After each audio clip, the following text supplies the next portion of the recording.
Alors, bonjour à tous. Bienvenue, particulièrement pour les personnes qui se sont déplacées en personne. Nous avons une tendance un peu plus nombreuse en ligne. Notre sujet d'aujourd'hui, c'est l'humain comme instrument de lutte entre matière et esprit. Nous sommes des gens qui, en général, vivent dans une sorte de négligence. Donc, une chose de la vie après une autre passe. Et en fait, à la fin, quand on touche à la fin de la vie, on se demande ce qu'on a fait pendant la vie. Et ce serait déjà trop tard.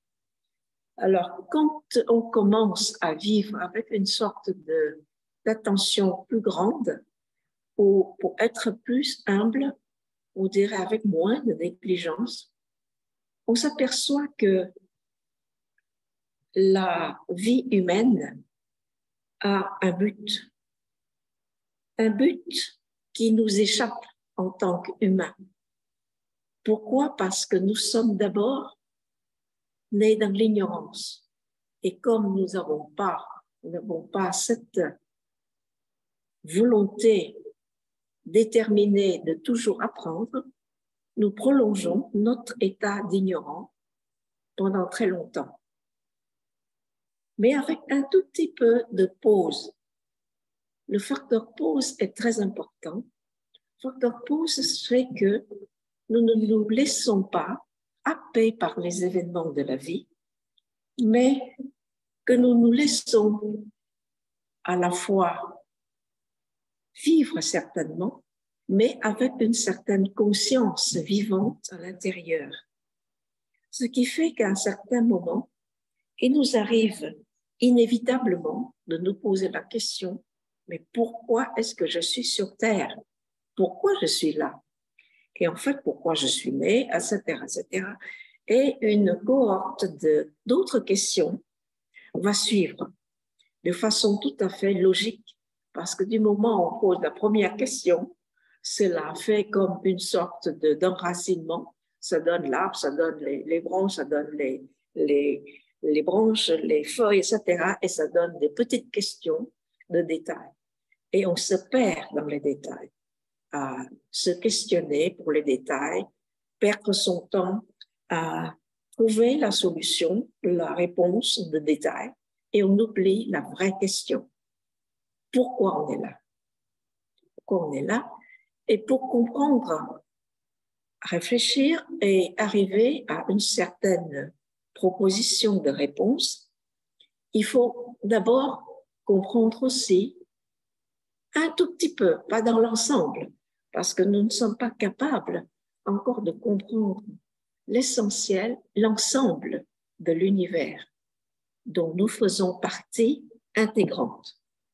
Nous ne sommes pas là séparés, nous et l'univers, mais nous faisons partie intégrante de l'univers, c'est-à-dire que l'univers, c'est nous, et nous, c'est l'univers.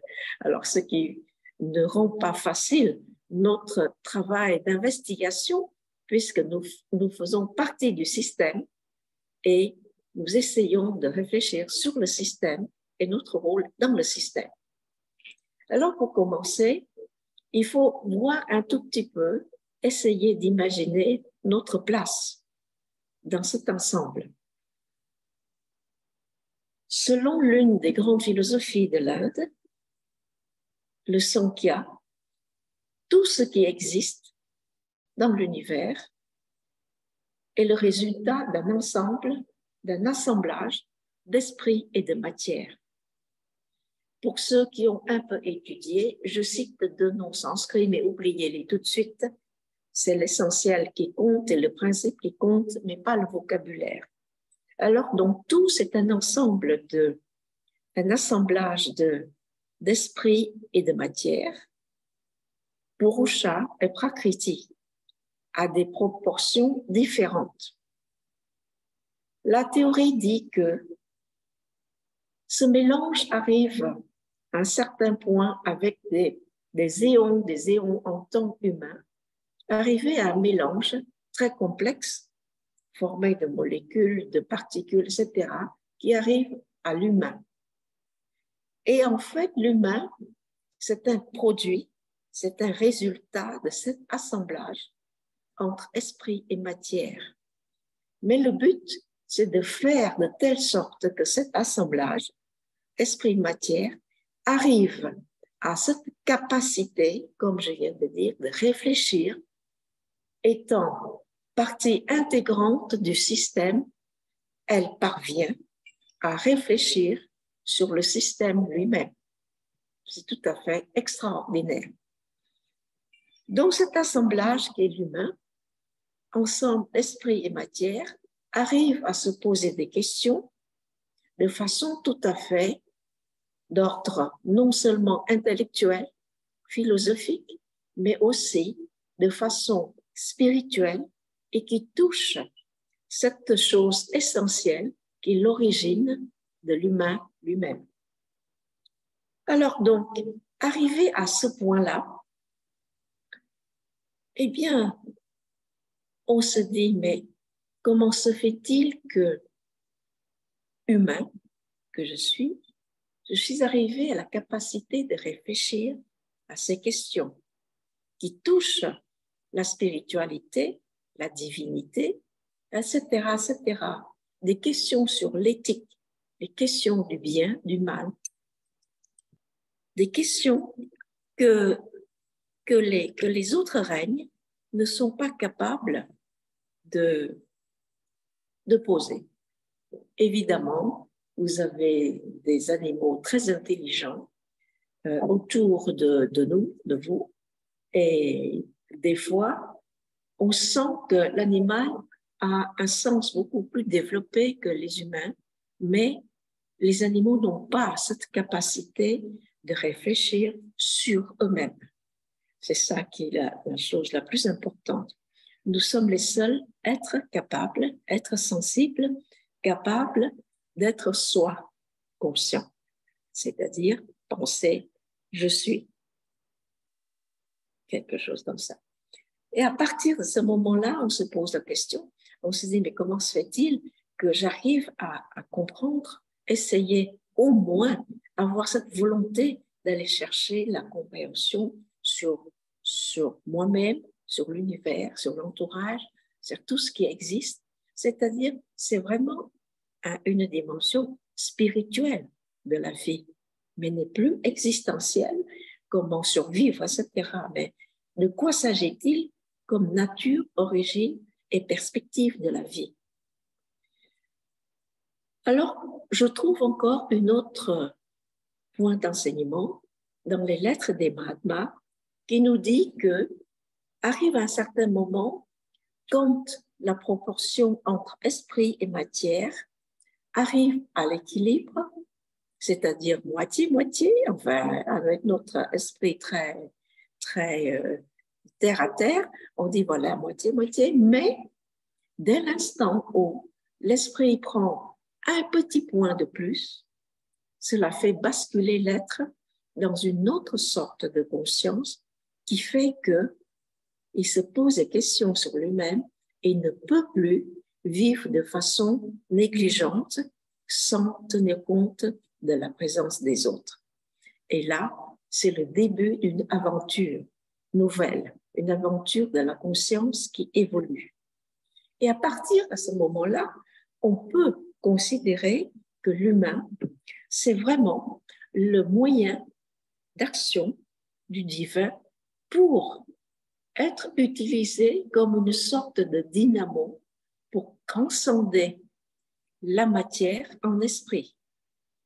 Comme toujours, je cite une phrase des lettres des Mahatmas qui cite même un ouvrage ancien, antique, du Tibet, enfin du bouddhisme tibétain, mais qui remonte encore plus loin, qui s'appelle Kyūte et qui dit, texto, la matière est la cristallisation de l'esprit et l'esprit est la sublimation de la matière.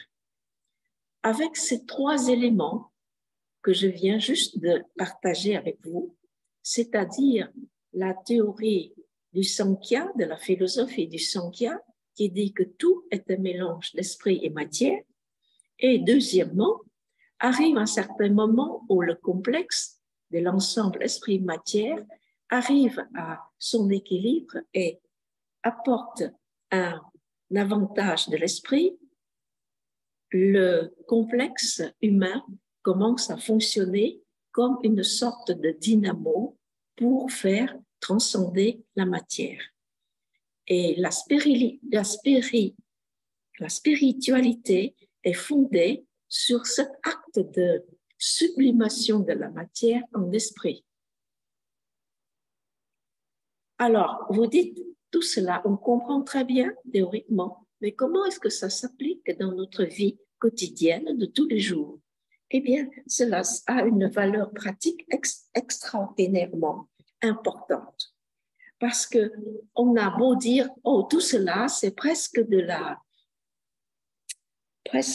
c'est seulement de la spéculation, mais pas du tout, c'est pas de la spéculation pure, ce n'est pas non plus tout simplement des supputations de l'esprit, parce que vous pouvez agir vous-même en tant que cette dynamo qui change l'esprit en matière en esprit, selon votre action sur Terre actuellement.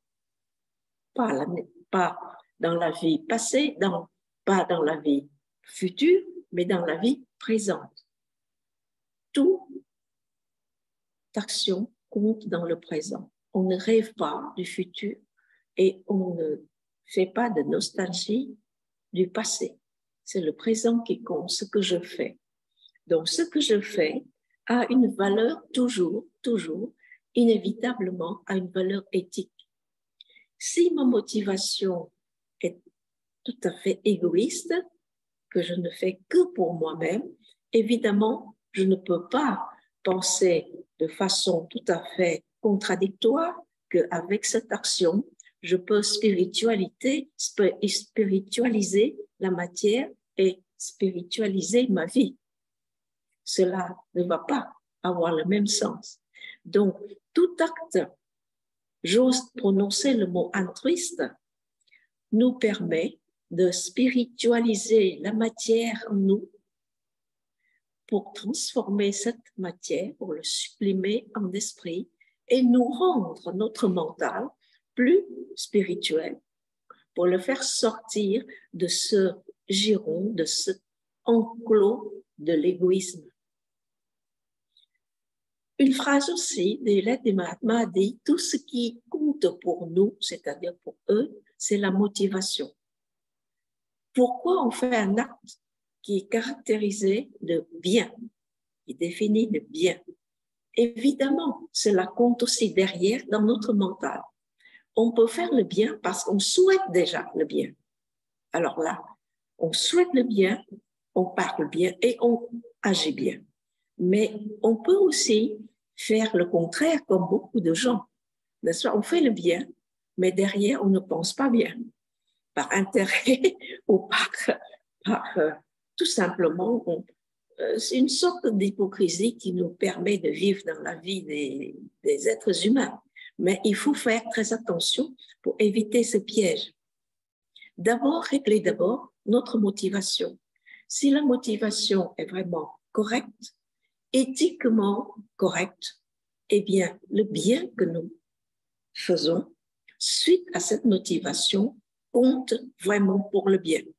Mais si on fait un bien et qu'on remonte en arrière avec une motivation plus ou moins douteuse, eh bien, le bien que l'on fait ici ne peut pas produire des conséquences karmiques comme on estime ou on espère recevoir avec une motivation correcte. Est-ce que je suis claire?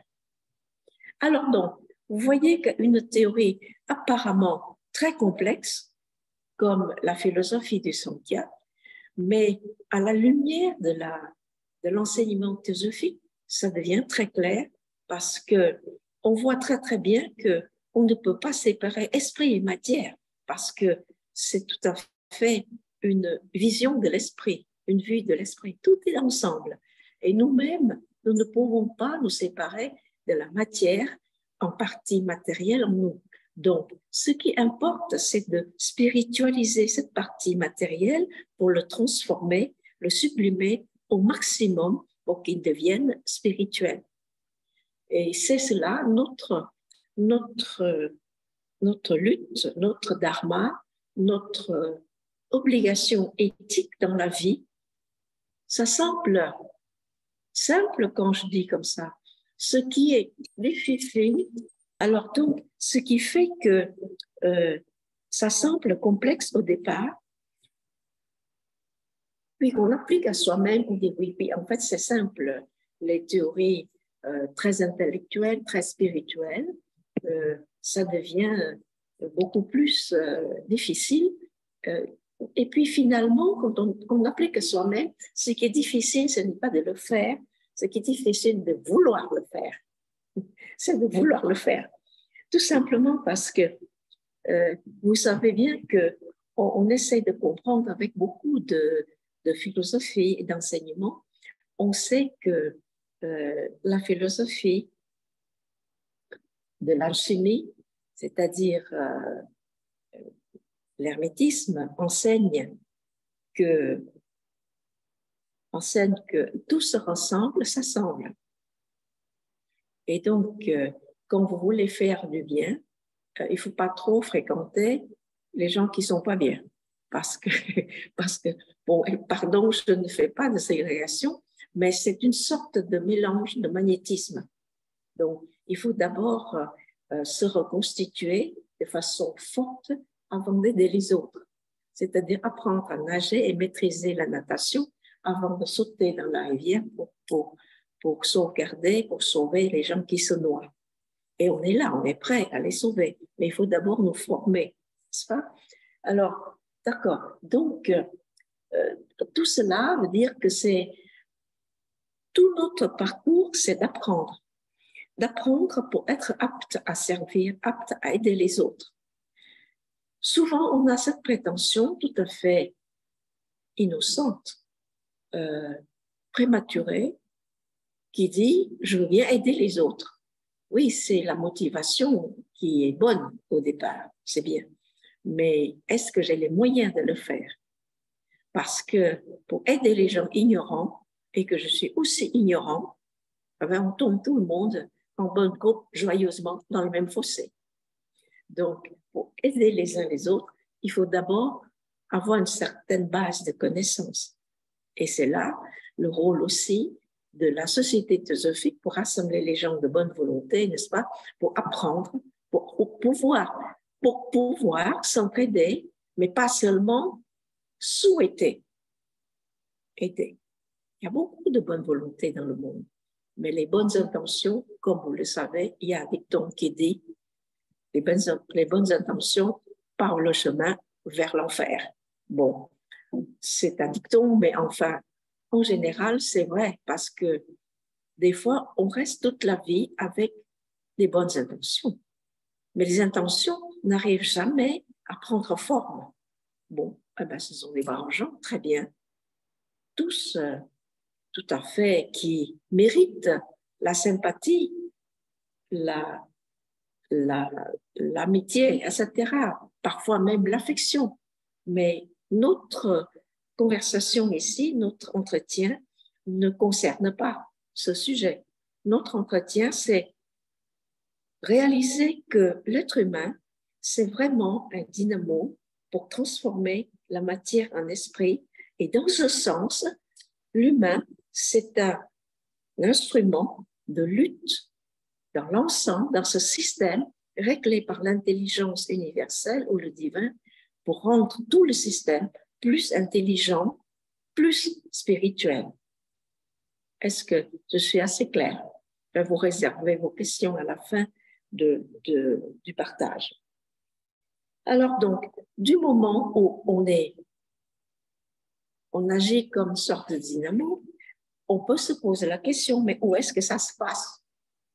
Eh bien, ça se passe dans le mental, qui est un instrument double, qui fait que si il vise une bonne action avec une bonne intention, évidemment, il regarde sur ce que l'enseignement philosophique appelle la triade supérieure, c'est Atma Buddhi Manas, qui représente l'intelligence universelle. Et dans ce sens, le mental, il est illuminé. Il est illuminé, ce qu'on appelle d'ailleurs, ce mental est un mental tout à fait précieux qui porte un nom particulier dans certaines religions comme le bouddhisme, qui sait déjà c'est un mental complètement illuminé. Mais nous, des gens qui apprennent à comprendre et avoir un peu plus de connaissances, être moins ignorants en appliquant ce que nous avons appris et nous avons compris, mais pas seulement appris, et puis garder ça dans un tiroir comme une sorte de stock de savoir, ça ne sert à rien. Il faut appliquer ce qu'on a appris. Dans ce sens-là, eh bien, tout se passe par ce mental. Tout se passe par le mental. Alors, ce mental, c'est vraiment l'élément dynamique dans tout notre être. Parce que qu'est-ce que c'est qu'un être humain? L'être humain, c'est d'abord une conscience. Ce n'est pas seulement le corps physique que l'on porte. Le corps physique, c'est une concrétisation au plus bas de la matérialisation de nous qui sommes conscience. Donc, le mental, c'est un état de conscience en évolution. Donc, il est extrêmement dynamique, dans ce sens qu'il est dynamique quand vous voulez bien qu'il soit dynamique. Parce que si vous ne voulez pas qu'il soit dynamique, ah ben, il peut s'endormir toute votre vie. Ça, c'est extraordinaire. Beaucoup de gens dans l'humanité s'endorment toute la vie. De temps en temps, il y a un petit moment de réveil, comme ça. Mais la plupart du temps, c'est une sorte de somnolence, ce qui fait que la conscience n'est jamais éveillée. Alors, donc, si vous voulez bien faire de votre mental quelque chose de dynamique, c'est-à-dire un dynamo qui transforme, qui tourne, il faut qu'on soit vigilant. La vigilance, c'est un élément essentiel si on veut être dynamique, si on veut faire fonctionner le mental de façon intelligente. Parce que le mental, même si on s'endort, il se répète tout le temps. Le mental a une qualification, il est toujours répétitif. C'est-à-dire qu'il se conforte et il se sécurise dans le connu. Tout ce qui est inconnu, il a peur. Et en fait, il tourne en rond avec ce qu'il connaît. Dès qu'on lui présente quelque chose de nouveau, il a une peur atroce et il se cache. Alors donc, si on l'observe très bien, le caractère dynamique du mental dépend de ce que vous voulez. C'est-à-dire qu'il y a cette volonté individuelle qui insuffle au mental sa qualité d'être dynamique. Si vous dites, on va tous la fatigue, eh ben, vous allez dormir toute la journée, toute la vie, tout ce que vous voulez.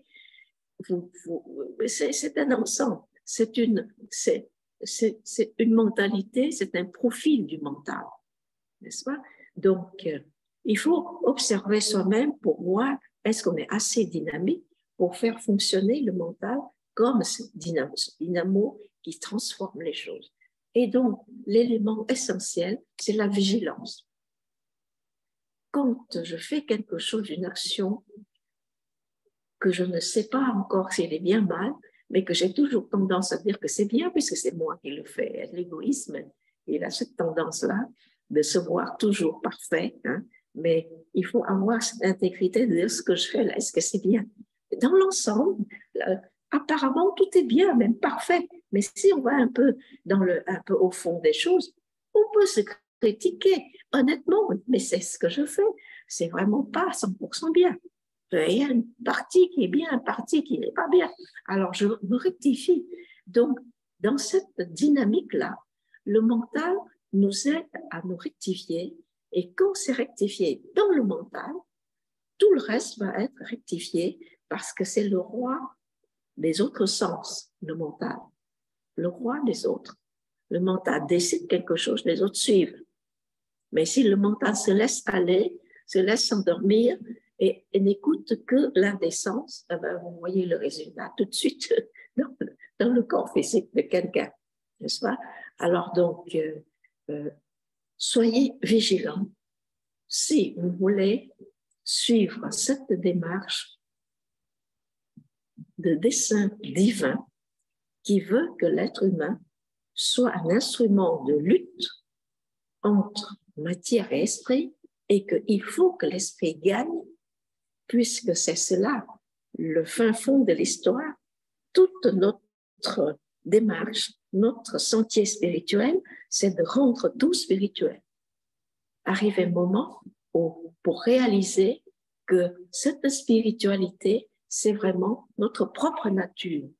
Je ne rentre pas dans un autre sujet que cette spiritualité, en fait, c'est comprendre aussi la vacuité des choses. Mais ce serait trop loin, ça nous amène trop loin.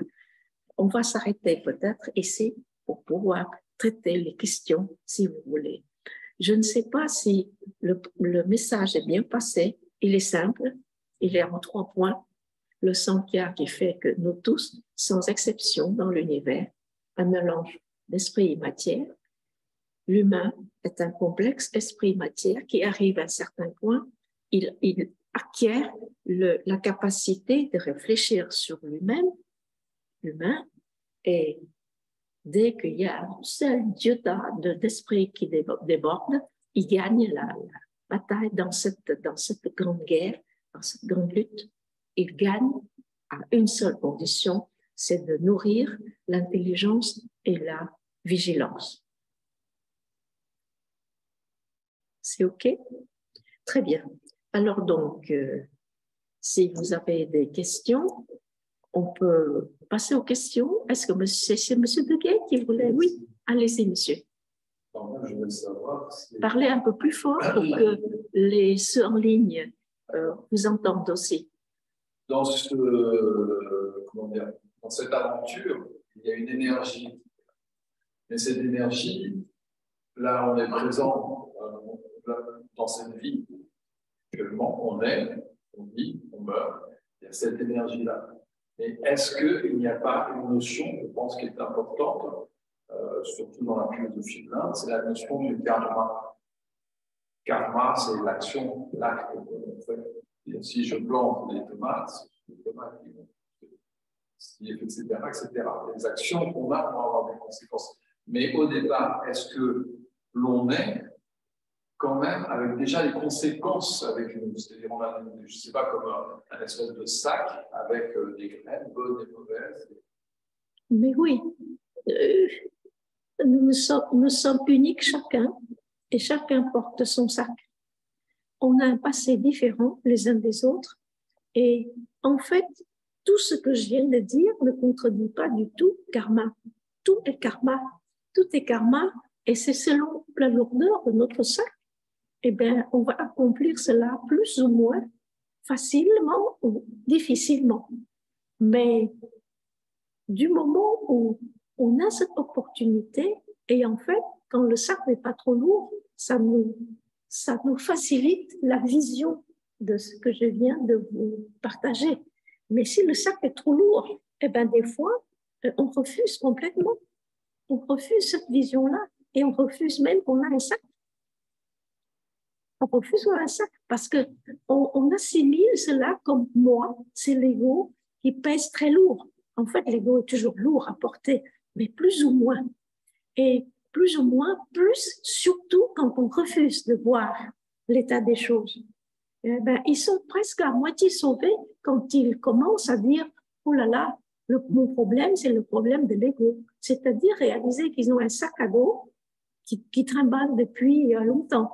Et il faut bien s'en débarrasser. Ça, ce sont des gens quand même un peu chanceux. Mais il y a d'autres qui sont moins chanceux, et ça existe, qui portent le sac à dos et qui se jettent sur vous avec cette lourdeur de leur sac à dos pour vous enseigner, vous. Alors que normalement, c'est eux, le plus ignorants, qui doivent apprendre de vous. Est-ce que vous me suivez? Donc, dans le contexte, on n'est pas du tout contre la théorie du karma parce que tout est karma. En fait, l'univers aussi a son propre karma. C'est ça qui est extraordinaire. Personne ne peut s'en sortir à moins d'être à un tel niveau. Alors là, on ne sait pas quelle conscience, parce qu'en fait, on est toujours dans le même système. Mais le seul point de solution, c'est qu'on soit au même niveau que la conscience du système. Cela veut dire que vous n'êtes plus vous, Monsieur Deguet. Moi, je ne suis plus Trente Kim Dieu, mais qu'on est vraiment unifié avec l'unique. Dans ce cas-là, on est à la limite, peut-être on peut prétendre qu'on est en dehors du karma, mais on ne sait pas. C'est une supposition basée sur la logique. Mais la réalité, il faut expérimenter pour savoir. Est-ce qu'on se suit? Oui. D'accord. Comment expérimenter? Eh bien, pratiquer. Faire de nous-mêmes, chacun de nous-mêmes, une force dynamique pour spiritualiser la matière qui est en nous. C'est-à-dire quoi? C'est-à-dire vivre une vie de plus en plus éthique, faire des actions bien, toujours se regarder de façon avec intégrité pour ne pas dire ah ben oui, je fais ça, mais c'est pas ma faute, c'est l'autre. Ah ben c'est souvent, c'est jamais de sa faute. Hein. Vous reconnaissez toujours, ben oui, j'ai fait ça. Peut-être que j'ai pas bien, mais c'est la faute de l'autre. Non, il faut avoir le courage de s'assumer. Mais c'est pas pour dire c'est moi. Non, parce qu'il y a une autre sorte d'ego qui dit oui, je m'assume, mais je suis un as. Vous comprenez? C'est un as de quelque chose, un héros, même en mal. Mais je m'assois comme un ego confirmé. Mais ça, c'est la question d'ego, de bien et de mal ne fait de différence que dans la sphère horizontale des humains. N'est-ce pas? L'ego en bien, l'ego en mal. Mais à un autre niveau, l'ego, c'est pareil. Vous regardez dans un miroir, vous dites, mais qu'est-ce que je suis beau, qu'est-ce que je suis laid, c'est pareil. Le problème, c'est pas beau ou laid, le problème, c'est je suis. Et si on arrive à ce point-là, si on n'arrive pas à comprendre ce point, ben on est un peu loin. Il faut comprendre que tout le problème, en fait, il y a des philosophes qui discutent beaucoup sur le bien, le mal, oui, non, etc. Et puis arrive un moment où il y a une conclusion tout à fait, pour moi, tout à fait immorale. Il n'y a pas de bien, de mal. Mais si, il y en a. Ça dépend des niveaux d'existence. Au niveau humain, oui, cela existe et il faut être le bien, faire le bien. Mais à un niveau intellectuel très, très grand, quand on parle d'archétype, eh bien, on ne parle pas d'archétype bien ou d'archétype mal. Mais là, il y a un peu d'humain pour faire les affaires. Vous voyez? Donc, du moment où il y a des humains, il ne faut pas trop intellectualiser des choses parce que si on intellectualise trop, on devient bête. Pardon pour les intellectuels qui aiment bien intellectualiser parce que je viens de faire l'explication là. N'est-ce pas? Il y a des choses qui s'appliquent à un certain niveau de conscience qui peuvent disparaître à un autre, mais on ne peut pas mélanger les niveaux. On se suit? Très bien. Alors, parmi l'audience là, en ligne, est-ce qu'il y a des questions? Comment distinguer objectivement le bien du mal grâce au mental? Qu'est-ce que vous voulez dire objectivement? Parce que vous faites quelque chose que vous qualifiez de bien pour vous, il se peut que c'est vraiment extrêmement mal pour tous les autres autour de vous. Alors donc, objectivement, ça veut dire quoi? Ça veut dire que vous devez sortir de la subjectivité pour évaluer quelque chose. Mais objectivement, c'est un terme qui me donne plein de doutes, parce que l'esprit occidental, c'est un esprit duel qui aime bien dire objectivement, subjectivement, mais vous savez, les deux choses sont tellement mélangées qu'à un certain moment, vous ne pouvez pas les séparer comme ça, comme de l'eau et de l'huile. C'est une émulsion. Alors, quand vous dites objectivement, non, tout simplement, il faut que vous évaluez même subjectivement, mais il faut que le sujet apprenne toujours à s'améliorer pour voir la valeur éthique d'une chose. Pour dire, est-ce que je fais c'est bien ou pas? C'est pas parce que c'est moi qui le fais que c'est bien. Pas forcément. Mais pour les gens extrêmement égocentriques, tout ce qu'ils font, c'est bien. Comme je viens de dire là, même s'ils font mal, c'est pas de leur faute, c'est la faute de quelqu'un d'autre. Est-ce qu'on a le courage au moins de s'assumer, comme je disais tout à l'heure, parce que sur le chemin spirituel, là, il n'y a pas de rachat de faute.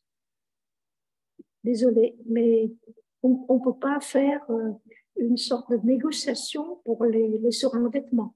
Chacun s'assume. Monsieur Deguet, vous avez le code? Mais allez-y, parlez fort aussi pour les autres. De ce que l'on a vu, donc il y a cette action, cette relation entre nous, enfin en nous plutôt, cette évolution en chacun de nous. Mais on vit dans un monde, et donc ce qu'on va faire, moi ce qui m'intrigue, c'est la relation qu'on a avec les autres, mais au niveau collectif. C'est-à-dire qu'actuellement, par exemple, nous sommes dans un problème de guerre en Occident. Il va y avoir des conséquences des actes qui sont faits. Mais est-ce que nous, on peut avoir dans les actes que l'on fait, on a à la fois les conséquences et en même temps notre volonté, c'est-à-dire les conséquences de notre propre volonté, nous sommes obligés de vivre les conséquences des autres. Oui, c'est l'élément, c'est le facteur de l'interdépendance qui, en côté négatif, vous implique avec les autres. Mais le côté vraiment, fondamentalement, le facteur d'interdépendance fait que sans les autres, vous n'êtes plus personne. Vous coupez les relations de vous avec l'entourage, n'est-ce pas? Vous n'êtes plus personne. C'est-à-dire que vous n'existez plus. Donc, c'est d'ailleurs l'un des fondamentaux du renseignement du bouddhisme, de l'enseignement bouddhique Mahayana, c'est-à-dire que cette interdépendance fait que grâce aux relations, le réseau avec les autres, vous êtes en tant que tel. Vous êtes quelqu'un du réseau, même si vous n'êtes pas un réseau extraordinaire, mais c'est un réseau quand même. Hein? Et ce réseau-là vous définit en tant que monsieur intel. Maintenant, vous coupez tous les réseaux. Vous n'êtes plus personne. D'ailleurs, personne ne vous appelle par votre nom. Il n'y a personne qui vous appelle. Est-ce que vous voyez pratiquement? Alors donc, par cet élément d'interdépendance, vous dépendez des autres et les autres dépendent de vous. C'est mutuel, hein? Ce n'est pas seulement vous dépendez des autres. Et en général, je donne comme un exemple trivial. Je vous dis, mais vous ne pouvez pas vivre sans plombier. Le jour où votre tuyauterie casse, c'est pas vous qui allez le faire. C'est un réseau de plus en plus complexe. Donc, il y a le médecin, le plombier, le pharmacien, le pompier, etc. C'est très bien. Mais ça, c'est au niveau matériel. Maintenant, au niveau psychologique, même si vous avez tout ce réseau matériel qui nous entoure, qui est vraiment très bien organisé, dans un pays organisé, vous voyez, un pays comme le nôtre, il est organisé à 65%. Vous voyez, au Japon, il est organisé à 99%. C'est-à-dire que vous vous sentez dans un ensemble sécurisant, ce qui fait que vous pouvez avoir la liberté et le temps de faire autre chose. C'est ça seulement. Donc, c'est le côté matériel. On est privilégié. Vous n'avez pas vécu dans un pays, je dis, en émergence. Et là, il faut faire tout soi-même. Mais c'est le cauchemar. Hein? Bon, alors, donc on est privilégié, c'est au niveau matériel. Maintenant, au niveau psychologique, même si vous avez tout ce réseau qui reste en service de vous, il reste ce réseau psychologique des relations. Il y a l'affect, il y a des relations, même à la limite, il n'y a même pas l'affect. Vous êtes lié avec vos collègues de travail, ce qui explique que les gens qui arrivent à la retraite, la plupart du temps, ils font une dépression. Pourquoi? Parce qu'il n'y a plus de relations, personne ne l'appelle plus parce que par obligation, ils ne peuvent pas avoir le temps pour s'occuper de vous.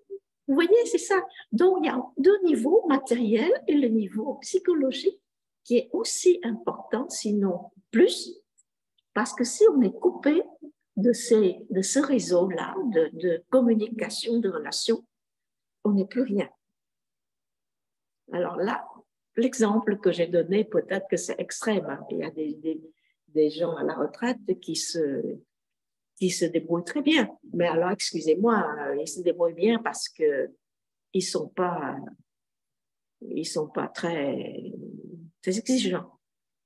Excusez-moi, ils passent leur temps à la pétanque, à la pêche, à des choses très bien, très très bien. Ils ont travaillé toute leur vie. Je n'ai rien de contre, d'accord? Mais je veux dire que l'ensemble des choses, à moins qu'ils gardent les mêmes amis pour faire de la pétanque et pêcher ensemble, c'est quand même un point tournant. Donc, cette interdépendance, à la fois vous définit, vous lie et vous rend dépendant des autres. Est-ce qu'on sait? Bon, alors, au niveau du collectif, vous savez, maintenant, c'est très difficile de dire individuel, collectif, parce que je dirais que même si vous voulez individualiser, vous subissez le collectif. Et le karma, c'est pareil. Le karma, c'est pareil. Il y a plein de gens innocents. Il n'y a que des gens qui veulent que faire du bien. Et bien, il leur arrive des choses incroyables dans la vie et au niveau collectif. Vous voyez, l'histoire du Vietnam, c'est un exemple qui fait trembler le monde à l'époque et c'est la première fois qu'un bateau est allé à la rescousse des gens qui se noient. Maintenant que ça devient quelque chose qu'on ne peut plus gérer. Ça devient vraiment, vraiment critique. Alors, je ne sais pas comment faire parce que je ne peux pas critiquer non plus les gens qui ont la responsabilité. C'est un vrai problème. Voilà. Donc, l'interdépendance fait que l'individualisation peut être tout simplement un wishful thinking, un souhait qui ne peut pas se réaliser parce qu'on est interdépendant et on est dans le collectif, même si on ne veut pas. Vous payez les impôts, vous êtes collectif, hein? Oui, et on est content de payer des impôts parce que sinon on n'a pas les ponts, on n'a pas les routes, on n'a pas les problèmes des systèmes d'égout. Il faut être logique et on marche avec le progrès, on est content de payer les impôts. Peut-être que je contredis certaines personnes dans l'audience, mais c'est la logique des choses. Bon, maintenant, vous avez l'individualisation, contester certaines choses, c'est votre liberté. Mais il faut respecter aussi le collectif. On se suit là, M. Gueguet. Oui. Alors, parmi les gens en ligne, là, est-ce que vous avez des questions? Oui, il y a une question qui arrive. Cultiver la spiritualité en ayant une vie éthique pourrait être favorisé par la prise de conscience de la nature divine présente en toute chose. Question. Comment développer cette capacité très particulière qu'a l'être humain à disposer de cette sensibilité?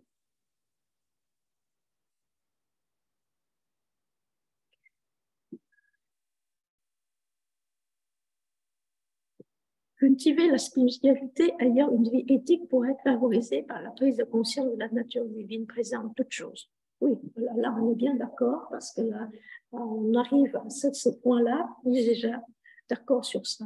Alors, comment développer cette capacité très particulière qu'a l'être humain à discuter de la sensibilité? Vous savez, la sensibilité, c'est plus ou moins, et il faut savoir aussi se servir des qualités. La sensibilité fait que sans sensibilité, vous n'aurez pas de poète, ni de musicien, ni d'artiste. Sensibilité, c'est une sorte d'intelligence, je dirais, à un niveau passif, pas dans l'action parlementale, mais le fait d'être capable de recevoir et de ressentir.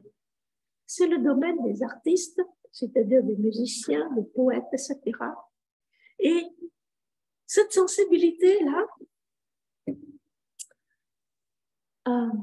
il faut aussi l'inculquer dans l'éducation.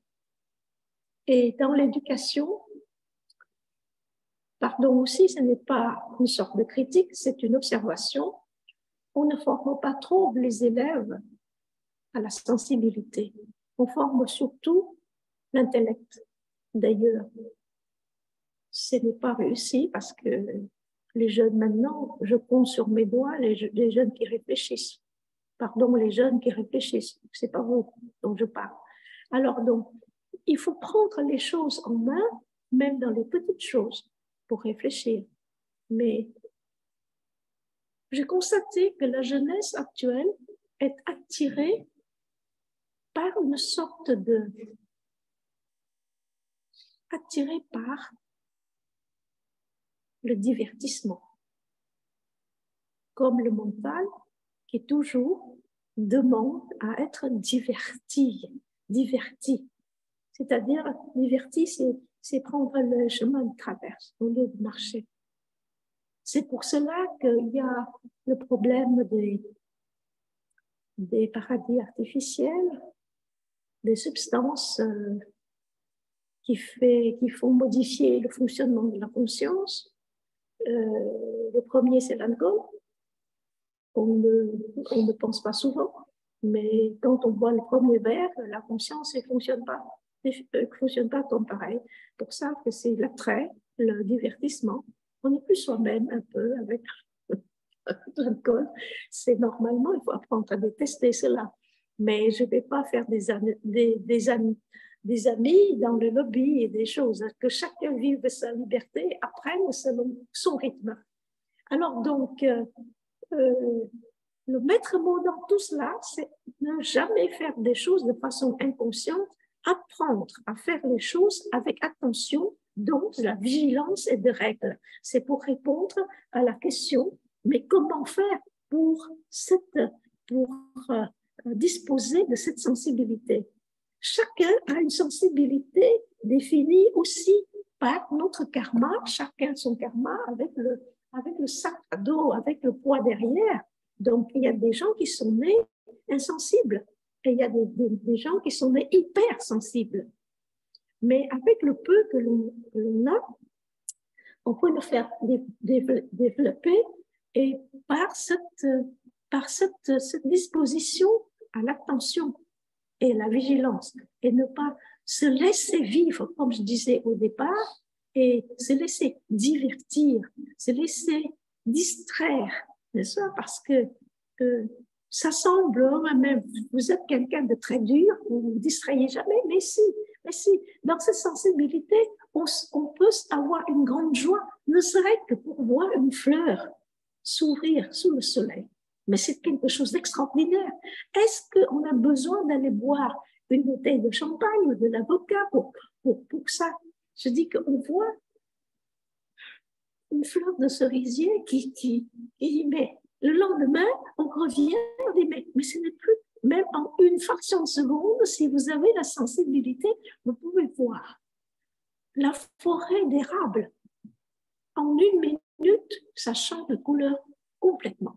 Alors, donc, je ne sais pas. Et plus vous cherchez à vous divertir, vous perdez cette faculté de sensibilité. C'est comme on n'aiguise pas un instrument, arrive un moment où ça devient, ça perd son acuité. Donc, déjà, moins pas sensible, on devient de moins en moins sensible au lieu de le développer. Est-ce qu'on s'entend bien, le questionnaire? Très bien. Alors, donc, je continue.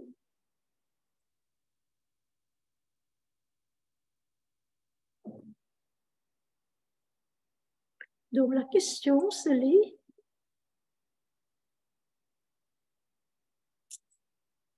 la conscience se prend le devant à travers le nôtre propre, donc devant notre propre observation et nous fait aller vers le chemin juste. Pouvez-vous parler d'un peu plus sur l'exemple de 50% esprit et 50% matière? C'est à la lame mathématicienne de cette personne. Eh bien, on n'est plus, cher ami, on n'est plus dans le 50 et 50, parce que vous posez cette question, vous êtes déjà au moins 51% de l'esprit. Parce que l'équilibre 50-50 ne peut pas durer. C'est un équilibre qui est destiné à être basculé de l'un ou de l'autre. En loi physique, vous ne pouvez pas être au milieu comme ça pendant très longtemps. Donc, ou bien vous basculez à 49, alors là, vous sombrez, ou bien vous montez en 41, et le fait que vous posez cette question, vous êtes dans les 51, au moins. D'accord? Alors, donc, je pense que j'ai répondu à votre question.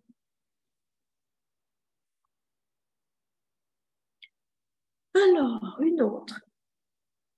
La personne qui a posé la question sur la sensibilité dit « Merci beaucoup ». Alors, une autre question qui dit « Vaut-il mieux ne rien faire plutôt que de prendre le risque de mal faire ?» Voilà quelqu'un qui se croit très futé. Eh bien non, c'est le pire des cas. C'est le pire des cas parce que vous vous rendez compte qu'il n'y a pas une seule chose dans l'univers qui puisse s'appeler l'inaction. Donc, si vous abstenez d'agir, vous agissez. L'abstention elle-même est une action. Est-ce que c'est clair? Cela veut dire que vous ne pouvez pas fuir en disant « j'ai tellement peur de faire des erreurs que je ne fais rien. Comme ça, au moins, je ne fais pas d'erreur. » Mais votre erreur, c'est de ne pas faire. C'est là, au moins, il faut essayer de faire. Bon, ben, si on fait une erreur, eh ben, on recommence parce qu'on est là pour apprendre. Cela ne veut pas dire que vous êtes obligé de faire l'erreur pour apprendre. Mais si jamais vous faites l'erreur, vous avez l'occasion d'apprendre. Mais si vous abstenez, vous ne saurez jamais qui pourrait être valable pour vous. Donc, vous vivez encore dans l'ignorance des choses. Je reviens encore à cet enseignement hermétiste qui dit, tout à l'heure j'ai cité tout ce qui ressemble, ça semble. Maintenant, il y a une autre chose. D'abord, il faut savoir. Vous apprenez, c'est ce que nous faisons tous. Nous apprenons toujours, jusqu'à la fin de notre vie, et la prochaine vie, jusqu'à la fin des temps, on apprend. Et si on s'arrête, mais tant pis pour la personne. Donc, il faut apprendre, c'est-à-dire savoir. Et après, vouloir. Vouloir, c'est-à-dire que c'est un autre cran d'action. Il y a des gens qui savent plein de choses, mais qui n'osent pas faire quoi que ce soit. Ils disent, ouais, je sais plein de choses. Vous me dites des choses, je sais tout déjà, je sais certainement mieux que vous, plus que vous, etc. Mais la personne n'ose rien faire. Donc, il y a savoir, vouloir. Il faut vouloir faire. Et dans le vouloir, on peut avoir le vouloir, les souhaits, le désir de faire, mais il faut oser. Parce qu'on peut avoir plein de souhaits, de désirs dans notre tête, toute notre vie. On peut rêver de faire beaucoup de bien, mais ça c'est vouloir. Mais on n'ose pas faire, donc il n'y a rien de fait. Donc, savoir, vouloir, oser.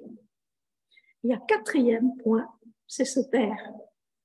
Se taire, cela veut dire qu'il ne faut pas parler des choses que l'on fait en bien, comme bien.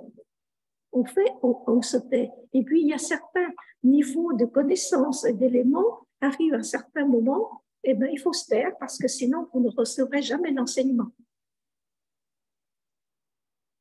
Et c'est comme ça. Vous dites, mais pourquoi? C'est injuste, mais c'est comme ça la vie.